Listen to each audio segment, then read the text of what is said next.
Okay, so in today's class, we're going to talk about the Enlightenment and authority.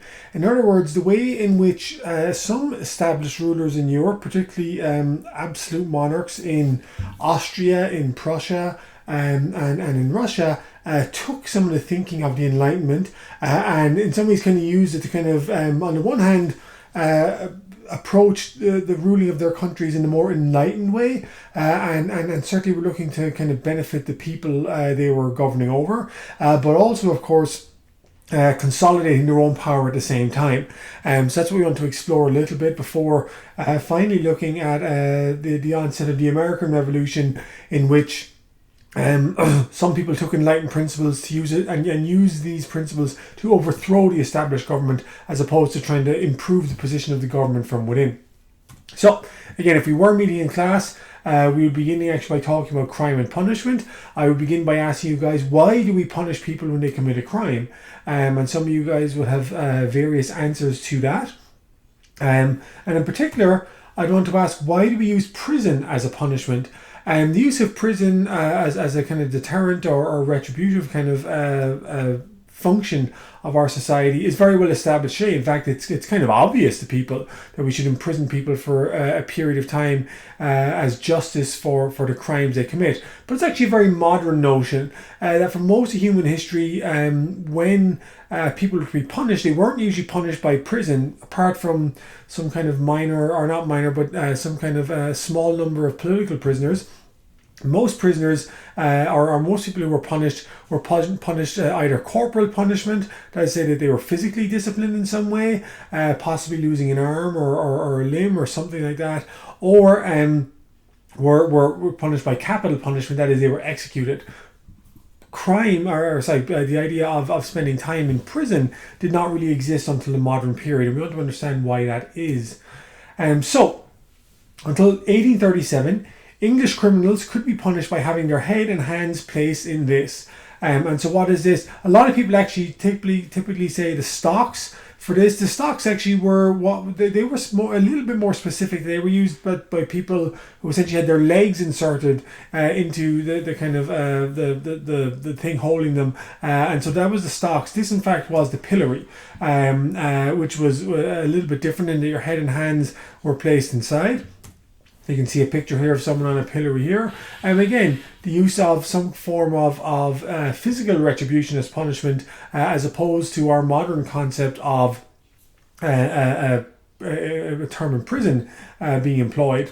And obviously the point I'm trying to get to is that a lot of our modern ideas of justice and punishment stem from the Enlightenment. That's to say that as a lot of enlightened thinking began to infiltrate and percolate throughout society, a lot of things were kind of reconsidered and re-examined through this new lens.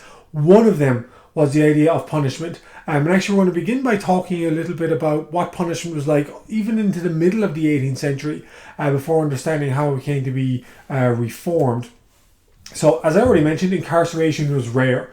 It was really only used occasionally by royalty, by kings and nobles. It was usually used to kind of, I guess, to limit the actions of enemies. I've said here, essentially it was oftentimes used by kings where they wanted to imprison a rival, where execution for whatever reason was kind of a little bit too difficult to achieve, but they wanted to remove a potential political threat to their power from the scene, so they had him imprisoned instead. But for the ordinary kind of Joe Soap, on the vast majority of crimes, it was actually capital punishment or corporal punishment was usually the only way to punish someone for having committed a crime. Along these same lines, confession was oftentimes the only way to prove a crime had taken place. This was long before we had forensics or CSI or anything like that, in which you could use hard scientific evidence to prove a crime, regardless of whether a person admitted it or not. Oftentimes in the past, bar eyewitnesses, several eyewitnesses, it was actually kind of difficult to prove a crime, so confession was considered to be the most kind of effective way to give proof a crime had taken place. Because confession was considered to be an acceptable form of proof, torture was often considered to be justified, and oftentimes a lot of people were tortured to extract the confessions from them. Obviously, in some cases, they would have kind of hit upon a guilty party and tortured them until they got them to confess. But obviously, as we now know, people will confess, especially under duress and under threat of violence, or oftentimes in early modern times, the actual use of violence, will confess to all kinds of things just to stop the kind of torture taking place. And therefore, it's not a very reliable way of telling whether a crime is being committed or not by the person who's being tortured. So I want to just tell you a brief story about one man who was punished by the French state in the middle of the 1750s, Robert Francois Damiens. So Robert Francois Damiens was a very mentally unbalanced, poor Frenchman who in 1757 attempted to assassinate Louis XV, the King of France. The assassination attempt, albeit serious, I mean, you're trying to kill a monarch, that is certainly something worthy of notice. But Damiens, again, he was mentally kind of unwell, and he only used a small pocket knife or penknife to try and stab the king. It did pierce the king's coat. It inflicted a bit of a flesh wound upon the king, and he kind of confessed to his wife about having various mistresses, and he was felt guilty because he thought he was going to die, but he really wasn't. There really wasn't much of a wound inflicted upon him. But Damiens obviously was captured, and now the French state had to decide what to do with Damiens. And this kind of shows just how punishment has evolved over time. So what did they do to Damiens? Obviously, they executed him, but it wasn't just they executed him, it was the manner in which they executed him which kind of caught the attention of much of Europe. And I will say that if you're a little bit squeamish, you might want to look away for the next 30 seconds or so, because this is going to be a little rough. In fact, the morning, so he was tried, he was found guilty, he was sentenced to death, and in the morning of his execution, Damiens came out of his cell, and his famous quote is "La journée sera rude." The today will be tough, or this is going to suck. And from Damiens' perspective, it certainly was a unpleasant day, to say the least. They began by placing Damiens in this kind of position here. The clamps around his arms and legs actually were designed to break the bones in his wrists and ankles. And while they were breaking the bones in the wrists and ankles, you can see the guy on the right was using thongs to actually pull off part of Damiens' flesh, and the guy on the left is passing him a kind of a ladle full of essentially hot metal, and so they pulled off parts of his flesh and poured hot molten metal into him, so obviously designed to maximize his discomfort. He then had the four limbs from his body torn off him by horses. You can see them being driven here, and then all of his legs kind of attached to the harnesses to try and pull off the legs. Actually, this didn't really succeed as much, and so they eventually hacked off the legs, or at least they partly tore the legs off and arms off before had to be hacked off. And then finally, and Damiens apparently was still alive at this stage, what was left of him was thrown into the fire, and he burned, and that was essentially the end of Damiens. So obviously a very brutal execution carried out by the French state, and this kind of shows that in our modern times, that we believe that justice must be served, that there is a universal moral idea of justice, and that if anyone ever transgresses against a crime, they must kind of make some atonement or do some kind of punishment or penance that restores justice to the system. It doesn't actually always work like that, even in modern times. A lot of times people are looking for straight retribution as opposed to justice, but the ideal of justice at the heart of our legal and political system at least remains very much in place. That concept of justice did not exist in Damiens' time. This was about essentially the ability of the French state to demonstrate, yes, it had a retributive kind of quality to it, but to demonstrate essentially the power and magnificence of the French monarchy, that it could literally make someone disappear, to disintegrate before the eyes of the onlookers if you dared challenge royal authority. So it was really about a demonstration of power and overweening kind of political influence, as opposed to a modern sense of kind of restorative justice. And so that was again the end of Damiens. But some people began to reconsider, well, why exactly do we do things the way we do in the justice system? And one of these men was Cesare Beccaria. So Cesare Beccaria was a Milanese, that is from the city of Milan, nobleman, and he published on crimes and punishment in 1764. Essentially what Beccaria was proposing was to take enlightened ideas, and in the same way that we saw Montesquieu in particular apply them to the political system. In other words, let's have a system of government that is rational, that follows the principles of reason, that we can kind of study and agree as a kind of reasoned system of way of doing things. Beccaria is applying it to the legal system, to the system of crime and punishment, and in some ways is one of the forerunners of modern penology, or let's say the study of crime and punishment. So he published on crimes and punishment in 1764. In part, it was a response to Damien's execution, and which he felt was very kind of irrational, and essentially were making things up as they went along, and that was not what he believed should be at the heart of the judicial system. So he firstly said, and at the time was a very radical idea, that the state had the duty to protect the dignity of all the peoples, including people who were accused of a crime.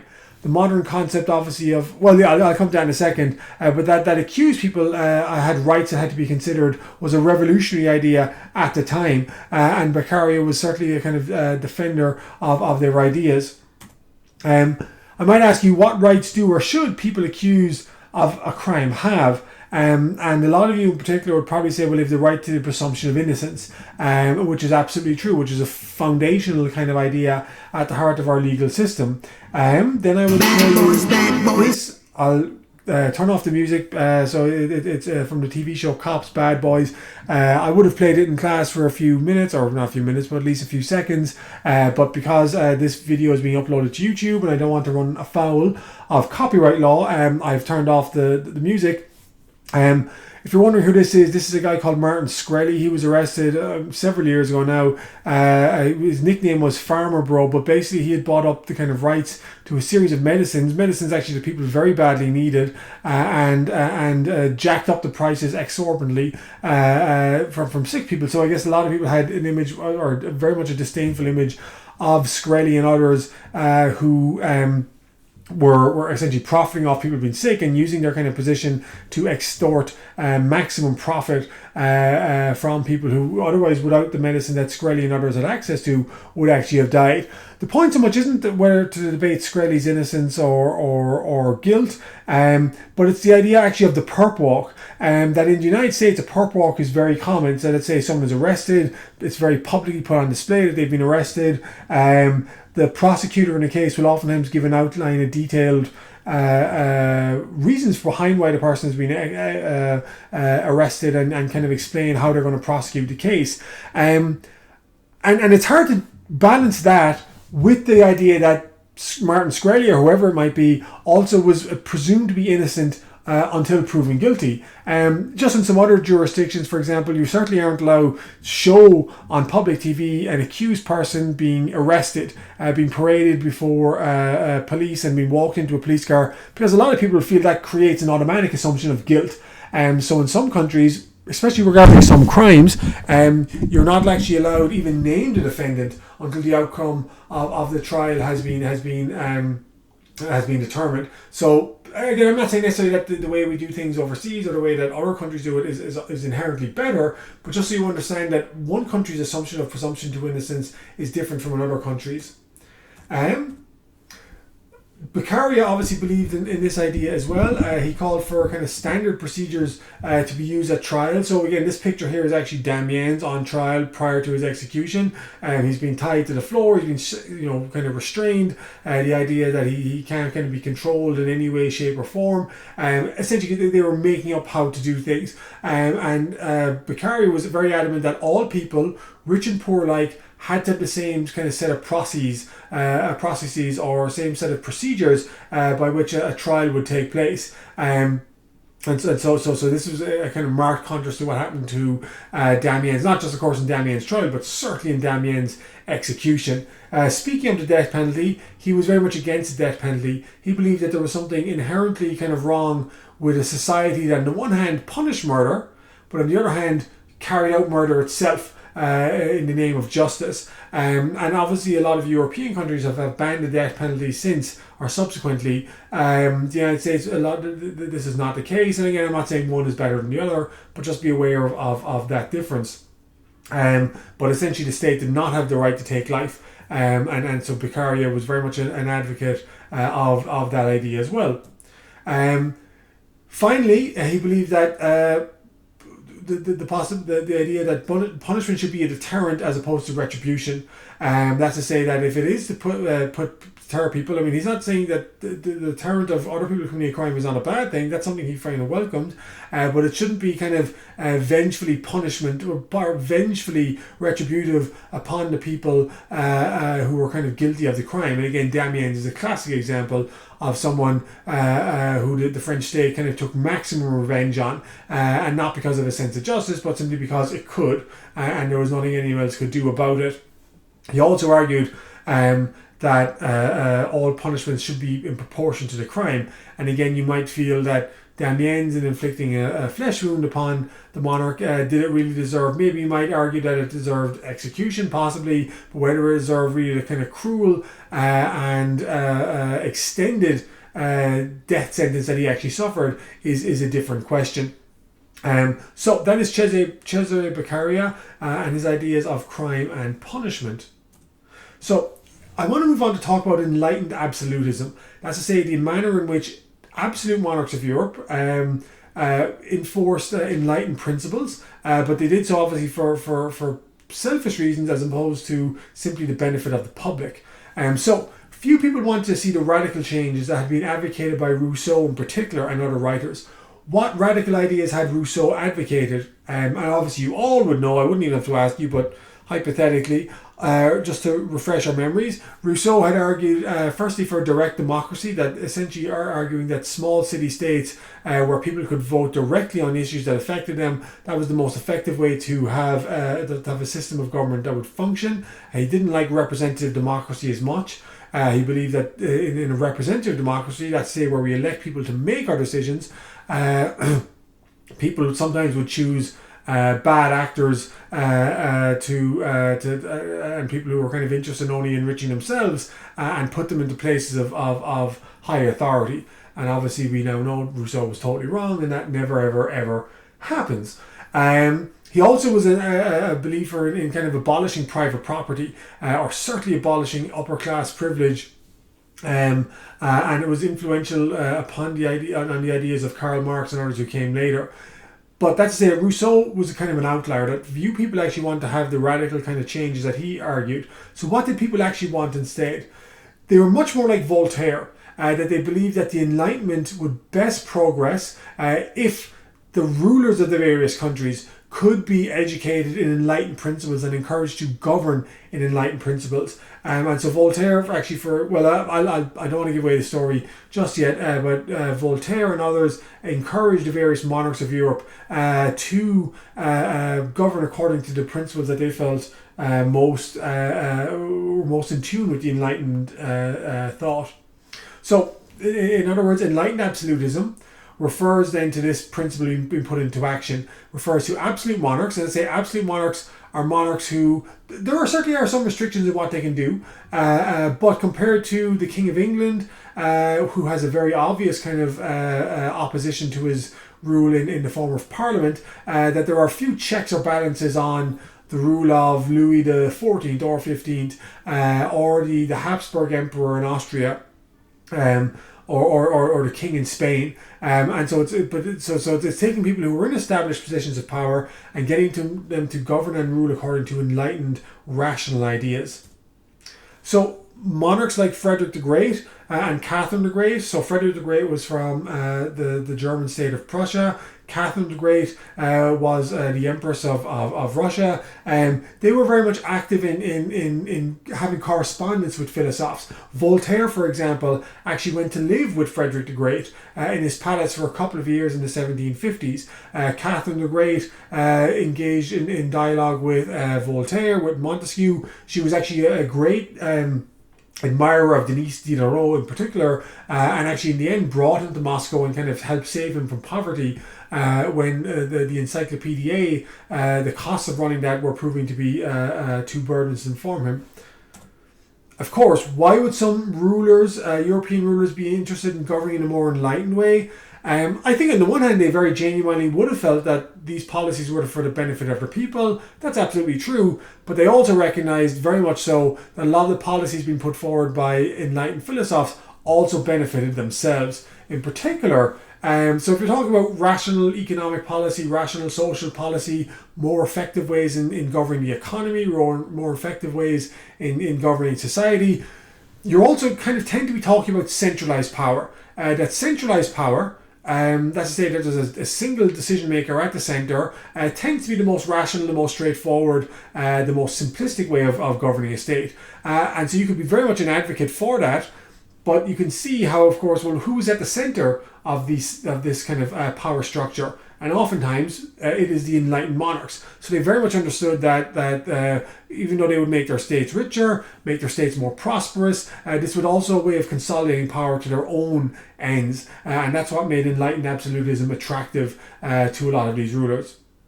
Okay, questions. So this German kingdom, established in 1701, was a major European power in the 18th and 19th century. So again, it didn't even really exist, certainly not as a kingdom until 1701, but it quickly became one of the most powerful states in Europe.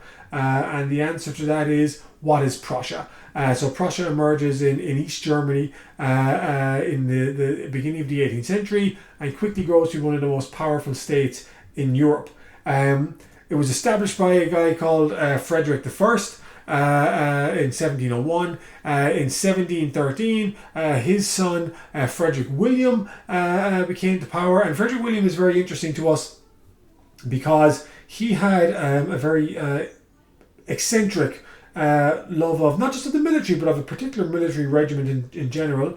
They were known as the Potsdam Giants of Frederick William I. So that essentially had a regiment of soldiers where every soldier had to be at least what was at the time over 6 feet, 6 Prussian feet in the 18th century. But that really ends up being about 6'3", 6'4" minimum to enter into the Potsdam Giants. And so he spent all of his reign essentially collecting huge men across Europe. So a lot of the men, a lot of the tallest men of Europe in the 18th century, certainly the first half of the 18th century, a lot of them actually signed up or were kind of enrolled into the Potsdam Giants. And so Frederick loved to parade them around and have these big kind of men in uniform. And they never actually were used in battle. And actually some of them suffered from gigantism, which actually would have made them kind of ineffective as soldiers.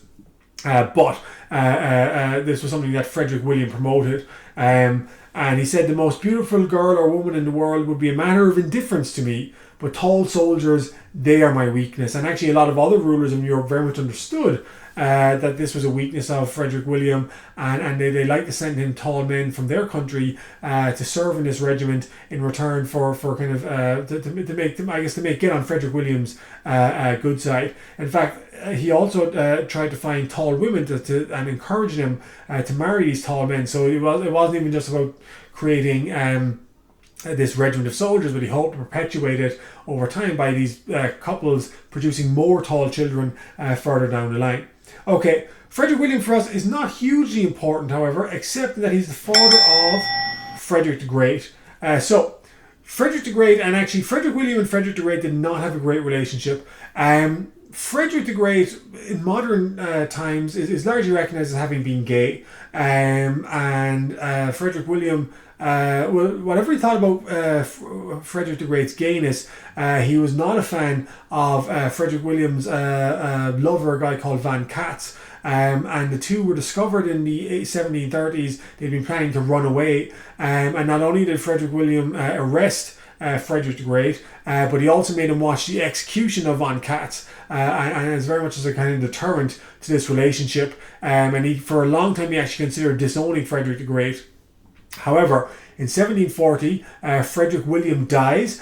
Frederick the Great kind of inherits his throne, and he's actually in a very stable position. That Prussia has expanded its military, it's put itself in a powerful position in Central Europe in the 1740s. There is no kind of threat to the position of Frederick the Great. And so partly because he's actually in a very stable position in his government, he is able to kind of experiment a little bit, and he's more open to enlightened debate than some other men. And I already mentioned earlier on that he had Voltaire come to his court for a time in the 1750s. He was married before Frederick William died, and once Frederick William died, he put his wife off in a castle, and he only came to see her once a year. So he only to see his wife once a year, and some men would be kind of envy him in that. But not me, of course. I would very much miss my wife. But so the main point is that he is in a strong position in which he can kind of experiment with ideas from there. So he first began to reform the Prussian civil service to ensure that advancement was based on merit and not on birth. And I would ask you guys, well, why do you think Frederick wanted to reform the civil service in this way? What I'm saying is that prior to the arrival of Frederick the Great, to advance in the Prussian civil service, often you had to be of noble birth, of noble background. You got jobs because of who your parents were. Why does Frederick want to reform the civil service to avoid this? Essentially to get better people on the job. By making a merit-based system, he can ensure that the best people rise to the best positions. The civil service runs more effectively, more efficiently, and this kind of serves Prussia in a greater sense, that Prussia is a more effective civil service, but also, of course, it serves him as well. How does Frederick the Great ensure that the civil service is based on merit? Usually through the use of exams. That in order to kind of advance or be promoted, you have to pass a series of exams in order to take up the next rank or position. And so that answers this question: what can the government do to ensure that only the best people are allowed to work for the civil service? Usually an exam-based kind of system. Frederick also promoted religious toleration. Prussia was mostly a Lutheran state, but under his rule he welcomed Catholics and even Jews into Prussia. But again, this isn't just Frederick being a nice guy for the sake of being a nice guy. As Prussia expanded, there was some kind of sparsely populated parts of Prussia that he wanted to develop industrial, or really not necessarily industrial at this stage, but he wanted to make kind of more populated, so there'd be greater agriculture, more towns in these areas. And so this, in some ways, he encouraged immigration into Prussia, but with a view to kind of expanding Prussian power and the Prussian tax base, essentially. So that was really his motivation, as opposed to, oh, let's all get along and sing Kumbaya. He also rationalized the Prussian legal system. Prussia at this time, if you go back to the map, which you looked at a little bit, it's actually kind of spread over a couple of different areas of Germany. There was a lot of regional differences from area to area, and he felt this was kind of again, in line with Enlightened thinking, this was kind of a restrictive policy on Prussia. So he kind of rationalized the system, removed regional differences, and so essentially created a common law for all of Prussia, a simpler law for all of Prussia as well. Removed toll differences, economic trade barriers that would have existed within Prussia as well. In other words, there were parts of Prussia that could impose trade barriers to others, and he removes all this because this is all to kind of consolidate Prussia's overall greater economic power. He removes torture from the system, the Prussian legal system as well, and obviously made it more kind of effective in that sense. And he also freed serfs, not all serfs, but he freed serfs that were on the royal lands. Obviously the monarch himself owned substantial lands in the Kingdom of Prussia. A lot of these lands were served by serfs, and so Frederick announced their release. This was not, of course, applied to private estates, so serfdom still existed in Prussia, but it just didn't apply on the royal estates anymore. Again, in what way might freeing the serfs be seen as an action of self-interest as opposed to generosity on Frederick's part? In essence, Frederick wanted the serfs for something. What do you want the serfs for? To join his military. That serfs were not allowed to serve in the military, so by releasing them from serfdom, he actually in some ways was freeing them so they could serve in the Prussian military instead. He also tried to reform the Prussian economy through land reclamation projects, and there were large areas of Prussia that were largely kind of swampland or wilderness and not considered effective areas or efficient areas in which one could be a farmer, but he engaged in extensive land reclamation projects. And on the one hand, he made large parts of Prussia, much more profitable, much more kind of suitable for agriculture through these land reclamation projects. But on the other hand, he also just destroyed the natural habitats of huge numbers of animals. He essentially made the wolf and the bear, certainly the bear, also the wolf, extinct in Prussia. In fact, and not just these major animals, but even smaller animals like lemmings that he had almost exterminated. The kind of wetlands that they kind of inhabited. So again, this is a policy in pursuit of greater rationalization, greater economic profit, but with obvious environmental and ecological kind of consequences as well. Okay, if we were in class, we would be reading Frederick the Great's essay on forms of government. The one thing I will say, just to note very quickly about Frederick the Great in this essay, he basically argues that rather than seeing, so if we talked about Louis XIV, and Louis XIV's argument that I am the state, that the state functions through me. There is no kind of separation between France and myself. What's good for France is good for me. What's good for me is good for France. The two can never be separated. This is a different essay where Frederick basically argues that the job of the king is to be the principal servant of the state. And he has a role to kind of govern effectively in the name of the people. That he lists the things that a bad monarch can do. So a bad monarch can be chasing women or spending lavishly or things like that. And that's he says that instead a monarch should kind of study, should be very aware of what's going on economically, politically, socially, etc., implementing the best policies in his kingdom in order to kind of maximize the kind of happiness of the people. But in insisting that the king is actually a servant of the people, in some ways what Frederick is doing, and without even realizing it, is installing a new standard by which, well, if the king is the servant of the people, and if the king is not meeting those standards of being a servant of the people, then maybe the king could be replaced. Frederick doesn't say that, but that's obviously the door he's leaving open in writing this essay. Okay. Another enlightened absolutist ruler we're going to look at is Joseph II of Austria. Joseph II was the son of Maria Theresa, who came to power in 1740. He started ruling in Austria kind of alongside his mother in 1765, although he doesn't actually take full control of the Habsburg Empire until the death of his mother in 1780. And so it's only really and he ruled from 1780 to 1790. It's really only 10 years of rule where we get to see exactly what Joseph is talking about and his efforts to introduce enlightened reform. In fact, in some ways, in contrast to Frederick the Great, you could argue that Joseph II of Austria is actually the most enlightened ruler across Europe in the 18th century, in the sense that he doesn't just, I mean, some of what he does certainly benefits him personally and benefits the Austrian or the Habsburg throne, but some of his policies are there very much because they benefit the people more broadly as opposed to he himself. And so in that sense, he kind of is worthy of note. I say here that he was obviously an austere man, but he did genuinely hope to rule his people through rational rule and believe that this kind of form of rule would benefit all aspects of Austrian society. And so he implemented a variety of policies that did this. Firstly, he tried to remove the pluralism of the Habsburg Empire. What I mean by that is that the Habsburg Empire is made up of a variety of different peoples.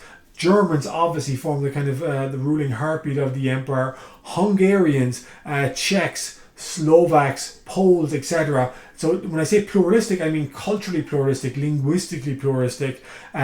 Joseph kind of sought to cut back on a lot of this and emphasize the need for the central use of German as the sole language of administration in his empire. And that of course does bring the question of, well, what was the traditional language of government in Austria prior to the adoption of German? Because it wasn't really German until Joseph II of Austria took charge. And the answer is actually Latin. that, in other words, that Latin kind of served as a lingua franca for much of the empire, but on a day-to-day local basis, they just used whatever the local language was. Joseph instead tries to replace this kind of this polyglot system with a strict kind of adherence to the German language in all official government business. He promoted religious toleration as well. He issued several decrees of religious toleration. They didn't really allow Catholics to convert to other faiths. I mean, that was something that was kind of restricted. But there were religious toleration decrees towards Protestants and Jews. And he reformed the Catholic Church to make it more loyal to Vienna.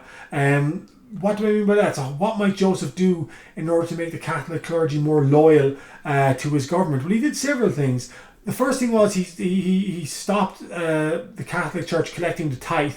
The tithe was that pretty much until the early modern period, the Catholic Church, and not just the Catholic Church, also Protestant churches as well, collected 1/10 of the income of peasants and used that to govern or to kind of administer church services. He abolished the tithe and instead insisted that the Austrian state directly pay priests and bishops, and with the obvious kind of implication that this also meant that the priests and bishops had to be more loyal to Vienna going forward, because now they were getting paid from Vienna. So in other words, he saw the tithe as a source of kind of independent power for the church, which he took away, which he sought to remove and replace that the church instead would be paid directly by the Austrian state. He also removed a number of holy days in the calendar. He cut back on a lot of them. He simplified the Mass. He made the Catholic Mass in Austria much more a simpler kind of form of worship. In fact, a lot of his enemies accused him of essentially promoting Protestantism in this kind of regard. He stopped the role of religious institutions in education. The Jesuits, for example, were stopped in teaching in Austria, as well as other religious organizations, because Joseph felt that they were teaching essentially religious ideology and not the more kind of enlightened, ostensibly politically neutral ideology of the Enlightenment. So he kind of stopped all that, and he in particular targeted monasteries. That the number of monasteries and nunneries in Austria was reduced to about 1/3 of what it had been. So again, in 1780 there was about 70,000 monks. This had fallen to about 25,000 by the end of his rule. So in 10 years, he actually very dramatically curtailed the rule of monks. And I mentioned this in an earlier class, that a lot of times people consider the work of monks to be the work of monks, that it wasn't the same kind of economic, rational, profitable use of their time. So businessmen were profitable in use of their time, or farmers were profitable in use of their time, but monks were considered just sitting around singing, eating, and not an awful lot else, at least from the view of a secular ruler, and therefore we kind of cut back on the monastic orders in Austria as well. Like Frederick had done in Prussia, he also sought to reform the legal system in Austria, sought to again, and from some of the same point of view, trying to remove regional differences between the various parts of the Habsburg Empire. And the Habsburg Empire was bigger than Prussia, so there were more regional differences. He encouraged the development of economic infrastructure, so the use of roads and canals in particular to bring wider commerce to the Austrian people, and so the use of essentially of advanced communications. I mean communications in the sense of roads, canals, etc., to kind of better enhance the status of the country. He also limited censorship, and this is certainly one that a policy you could see that didn't really have much kind of value for himself, but which had value for others. And so he even, I mean, I'm not saying that it was say what you want in Habsburg Austria under Joseph II. It wasn't kind of that unrestrained, but it was. He even tolerated, for example, one time a newspaper ran an article essentially comparing Joseph to a bald ape. And he allowed that. He didn't kind of push back against that. So he did allow some censorship of himself, which for the time period was very much an enlightened idea. Finally, his last great project, and one actually which was largely unsuccessful, was trying to abolish the legal status of serfdom. So, unlike Frederick the Great, who freed the serfs on royal estates, but did not interfere with the serfs on noble estates, Joseph II declared the end of the emancipation of all the serfs of Austria in the late 1780s. This actually had somewhat of a mixed effect, and so again, he died a couple of years after, so it didn't really actually kind of fully take hold. Some nobles simply didn't tell the serfs that they were now free according to Austrian law. Others insisted that, well, the people that were under them were not really serfs anyway, so the law didn't apply to them. Similarly, he tried to reform the noble tax system to ensure that, or the tax system to ensure that nobles would pay their fair share of the burden of the Habsburg state, but there was a lot of pushback on this front as well, and so in attempting to abolish serfdom and attempting to kind of impose a fairer share of tax burden upon the nobles, these efforts were actually kind of somewhat largely incomplete by the time of his death in 1790. Okay. So we talked a little bit about how how Austria and Prussia in particular were using enlightened absolutist ideals in order to promote the power of the state itself. Now we're going to look at something of the opposite taking place. That's to say that people in what became the United States, taking enlightened ideas and eventually using it to challenge and overthrow royal authority. And so in that sense, it marks kind of a difference. Although by the end of the lecture, hopefully you'll have a sense that maybe the American Revolution wasn't quite as different in the system that came in to replace it as it might initially have seemed.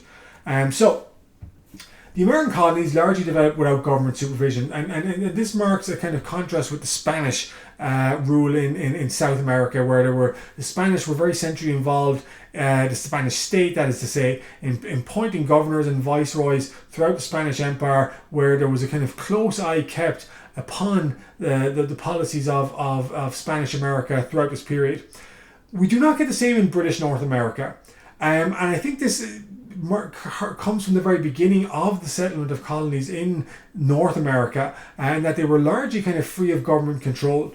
The development of the modern United States traces its origins essentially to the establishment of two colonies initially, one in Jamestown in 1607 and one in Plymouth, Massachusetts in 1619. The colony in Jamestown was largely a business enterprise. It was there to maximize profit. The colony in Massachusetts was actually to escape a lot of the religious persecution that the Pilgrims felt they suffered in England itself. So it was actually to evade some measure of government law as opposed to actually embracing it.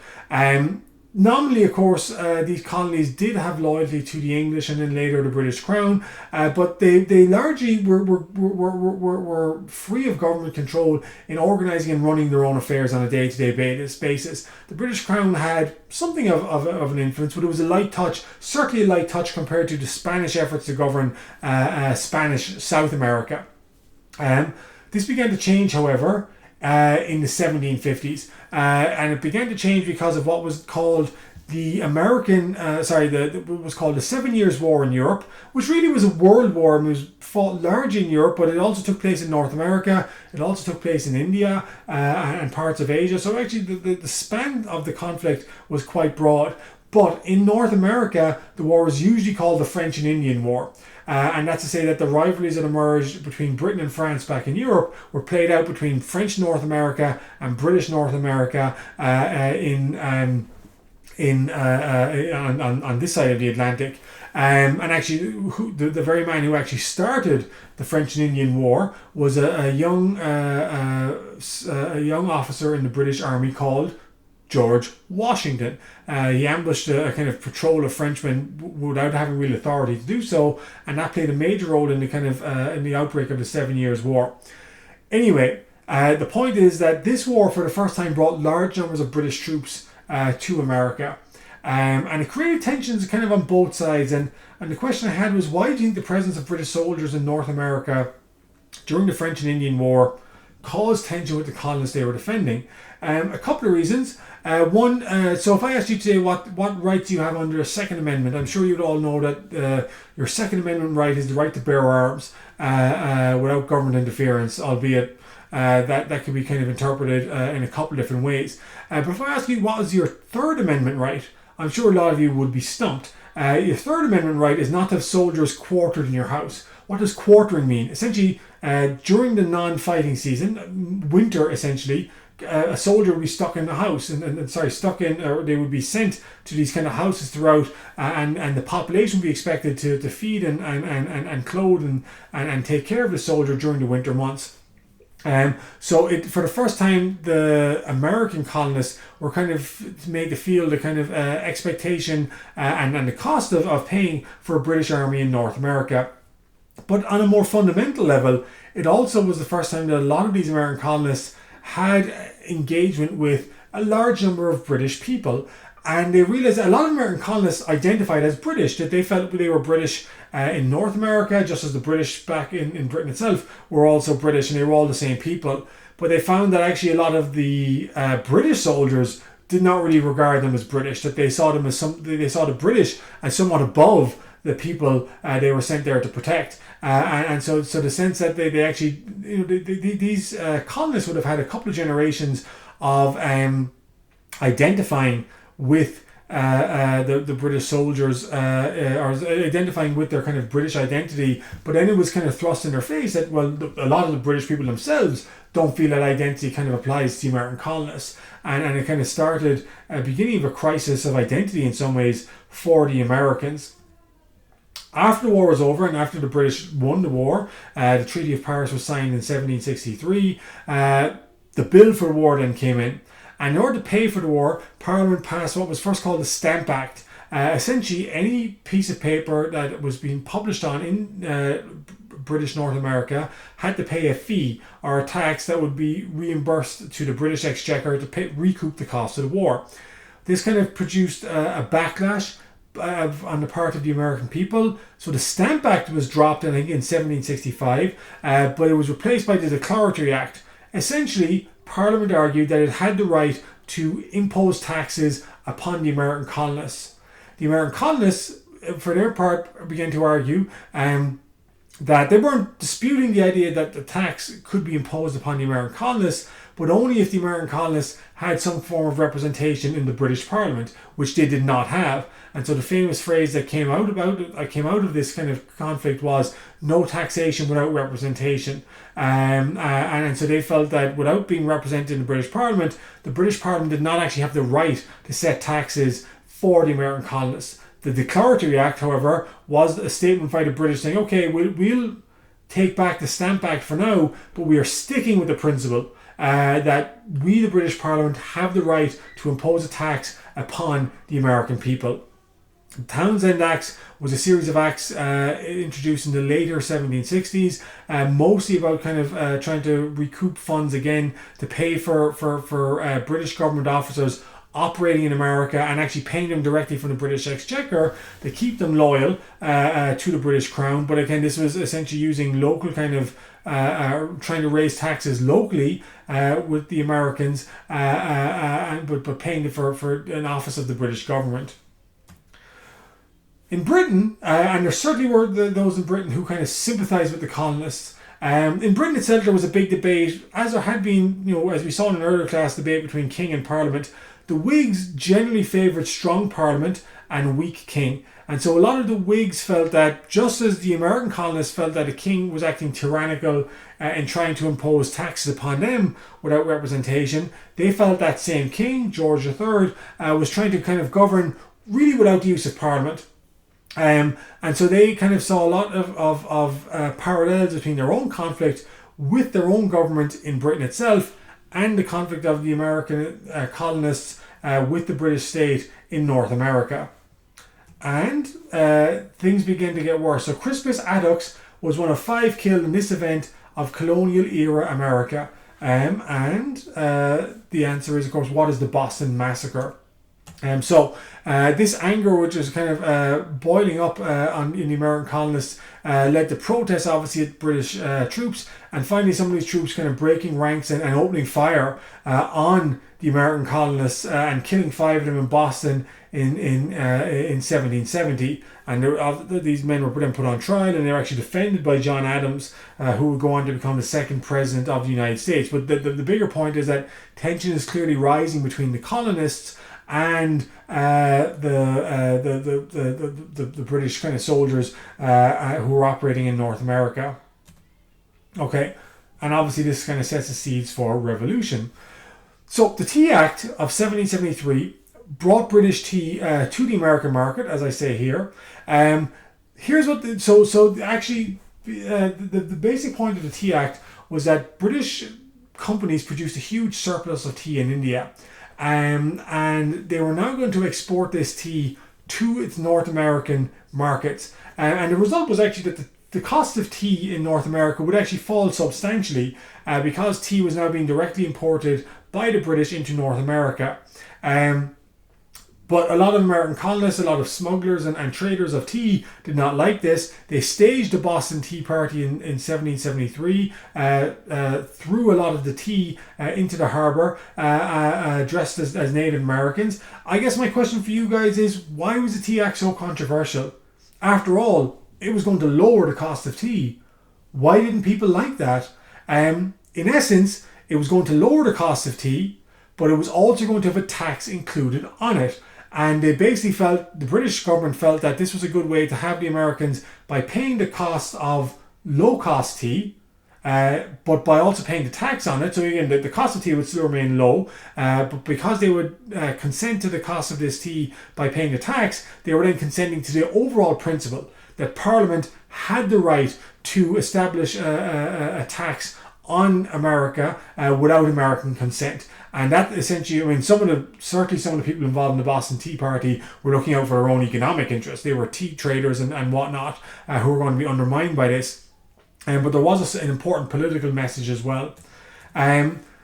The British response to the Boston Tea Party was quite harsh. Essentially, they closed down Boston Harbour and insisted that until the cost of the tea was replaced and the cost of the attack was recouped, Boston Harbour would be closed.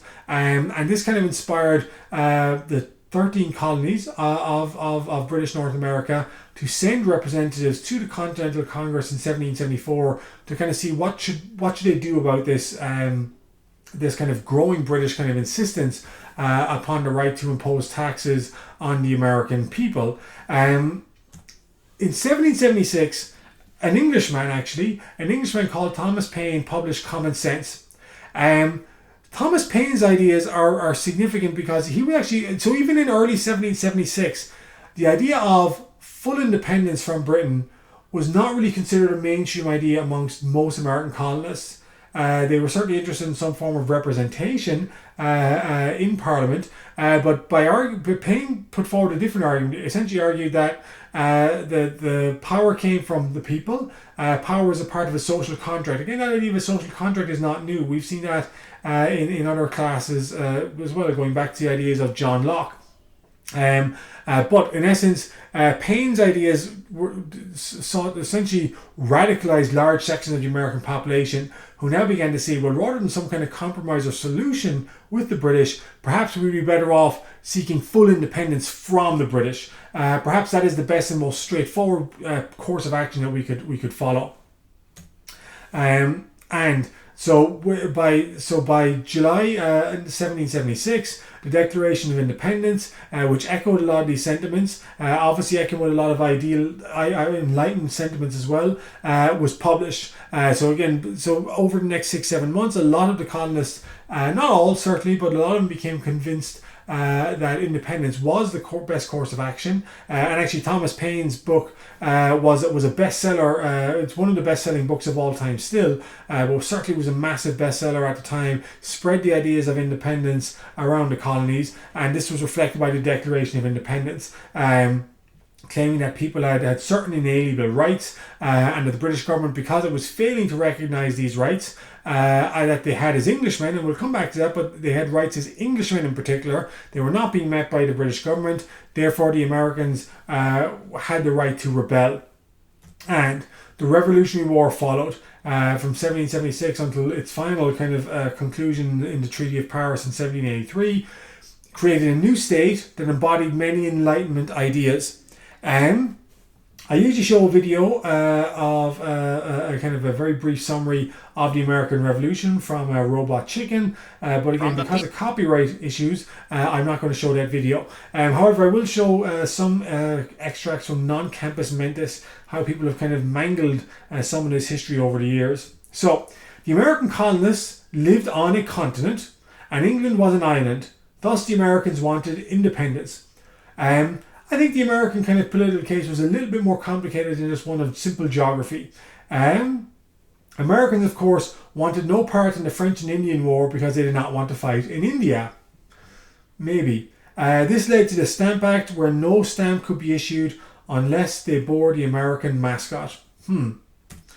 Tea formed a large surplus. Does anyone know what a surplus is? It's when you have to ingest medicine, but you don't ingest it orally. And I let you guess where you have to ingest the medicine instead. So that's a surplus as opposed to a surplus. The Boston Tea Party was held at Pearl Harbor. Geography is a bit off there. The Quebec Act was an intolerable act because it would have required Americans to learn French at school, and how terrible that would have been. Another final straw in the camel's pack was when Britain, so spelled, tried to bar colonists from crossing the Appalachian Mountains as opposed to the Appalachian Mountains. Many colonists became convicted patriots after reading Horse Sense, not Common Sense, by the escaped Englishman Thomas Paine. The Americans had to muster an army. Benjamin Franklin, already famous as the inventor of the light bulb, again, not exactly, the light bulb doesn't come for another century or so, persuaded French King George III to help the USA. The use of Haitian troops by the British violated the rights, so spelled, of Englishmen everywhere. And then the last one, and probably the best, Yorktown was site of Robert E. Lee's greatest victory. So again, we're confusing our wars now. Washington defeated the Allies at Gettysburg. He was the first and only president to be elected anonymously by the Electoral College. Thomas Jefferson was president, founder of the University of Virginia, and author of the Declaration of Independence. Okay. We're almost done, but I do want to kind of ask you to see a little bit, where do you see the influence of the Enlightenment on the creation of the new American state? Where is this most obvious? Because I said that this state that emerged is supposed to be, and in many ways was, a piece of its time, very much reflected a lot of enlightened thinking in the later 18th century. Well, there's a few different ways we can explore that. One of them, of course, is considering these people. So England originated from the arrival of these people in Britain. Who were these people? The Anglo-Saxons. And there was very much a concept of even in the 18th century, of the Anglo-Saxons, and as I said, the people who formed the English state, being kind of almost unique in their love of freedom. That there was lots of scholars at the time who talked about the freedom-loving Germans or Anglo-Saxons, who always, the argument was, always had a democratic tradition dating back to 2,000 years ago when they were fighting Roman legionaries in the forests of Germany. And so this actually reflects the beginning point of our understanding of the American ideology. So to sum up a very simple idea, the Anglo-Saxons of ancient times loved liberty. The idea then became that the English people, because they descended from the Anglo-Saxons, loved liberty as well. And then the American colonists, who were descended from the English, also loved liberty. And that's what a lot of the colonists were actually claiming, that they were arguing not that they kind of were demanding the rights of every kind of free people or nation to kind of govern their own affairs. That's a modern kind of sense of nationalism. But they were arguing actually that the American or the British state was uniquely created to protect the freedom-loving rights of Englishmen everywhere. And because they were arguing that the British state no longer was giving these rights, especially to the American colonists, they then had to kind of overthrow the English, not because they were Americans and different, but actually because they were failing to kind of give the Americans the rights that all Englishmen should be entitled to. So they were actually fighting for their rights as Englishmen, as opposed to a separate and different independent people in the United States. in what way did the new American government resemble the system of government in Britain? Because actually, there's actually a lot of similarities between the American government and what as the British government as it existed in the later 18th century. So, firstly, the American Constitution, to this day, the writing of the Constitution was certainly a revolutionary idea. They took the ideas of Montesquieu and others and kind of promoted them and put them forward. But because they made the Constitution difficult to change, in some ways, the Constitution served as a kind of a modern Magna Carta. It's a kind of an establishment of these universal rights that are supposed to hold true kind of across time and space. And what I mean by that is that if you compare that to constitutions of other countries, in other countries, a lot of times the constitutions are much more easily changed. Essentially, the idea is that, well, as the population changes, as its ideas change, so the constitution must also change. So I'm not saying one system is right or one system is wrong, but just so you understand that the American Constitution is like a Magna Carta, universal rights that are kind of unchanging across time. They really should only be kind of tempered with a little bit, not kind of changed fundamentally. Other European countries undergo constitutional change on a regular basis. Spain, for example, has had over 10 constitutions, not 10 changes to a constitution, 10 constitutions since the first one was drawn up in 1812. Ireland, for example, Ireland's constitution is less than 100 years old, and it already has more changes in it than the American Constitution, which is over 200 years old. So again, that's just something to bear in mind, that it kind of marks a difference in approach between the American approach, which is that these are universal concepts that really shouldn't be altered, and to lack of a better term, the European approach, where the body politic is kind of always evolving, and the constitution must be able to change to meet the kind of new demands of the people. Okay, in many ways, the office of the presidency resembles that of a constitutional monarch. Compared to other European countries, other Western countries, the office of the President of the United States really has outsized power. I don't mean obviously in the size of the United States itself and its military power and that, but even within the form of government, the power of the president to kind of set the tone. I mean, the president can grant pardons, for example. That's something that most other leaders in other countries do not have. So the power of the president is very much kind of outsized because it's meant to represent essentially a constitutionalized monarch. The benefit, of course, of the American system is that if a king is really bad, well, you can vote him out after 4 years. So in some ways it was an upgraded idea of a constitutionalized monarch, but certainly the president has well-established powers, unlike that of any other European countries. The only other country where there would be even a similarity would be the French president, but the French presidency was created in the 1960s, specifically modelled on the American example. Most other countries have not gone down that road. This as well, in 1913, the 17th Amendment introduced voting change for this, and the answer is, what is this? This is the Senate. The Senate, so the House and Senate bear more than a striking resemblance to the House of Commons and House of Lords in Britain. The US House of Representatives is obviously kind of similar to the House of Commons in that it's meant to represent the ordinary people who all had a vote to kind of put them in. The Senate represents the House of Lords because the House of Lords was established essentially that you couldn't be elected to the House of Lords, you were appointed by the monarch. It was an unelected body. And so was the US Senate until the 20th century. The US Senate was not elected. It had its representatives instead were appointed by the state legislatures in the various states. So again, the same idea that there's representatives of the state who are representatives of the government who are put into the Senate, but they're actually not elected by the Senate.